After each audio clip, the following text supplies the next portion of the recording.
Happening today, U of A President Robert Robbins and other university leaders held a virtual meeting this morning discussing safety on campus. Good evening, everybody, and thanks for joining us. I'm Sean Mooney. And I'm Angelique Lazardi. This meeting is sparked by recent campus safety concerns the university has faced in the past few months, including the tragic shooting and death of University of Arizona professor Thomas Meixner back in October of 2022.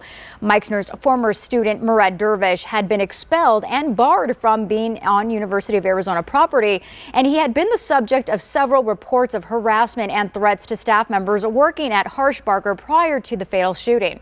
Some say more could have been done to prevent this. News 4 Tucson's Daniel McFarland has more on what was discussed during this virtual meeting and what security measures are set to be put in place ahead at the University of Arizona. There's been a lot of discussion on campus about safety, and both faculties and students have concerns that they want to see addressed quickly. It used to be the most important factors when you picked a college were cost, and cost.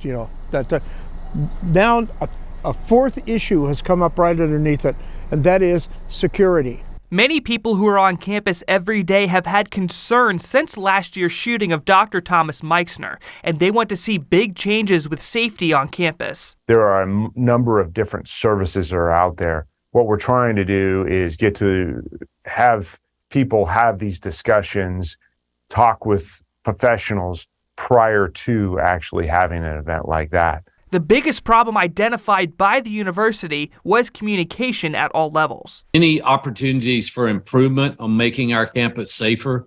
I think that we're well on our way to implementing a lot of those things, but there's a lot of work to do, and no one group, no one person, obviously, can do that. The university also announced that they have hired an interim police chief who will assume that position this upcoming Wednesday.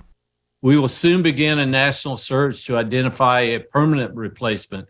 But in the meantime, we're very fortunate to have Chris Olson, commander of the Oro Valley Police Department's Field Services Division, and a 31-year law enforcement veteran, has agreed to serve as our interim chief of police. From the U of A campus, Daniel McFarland, News 4 Tucson.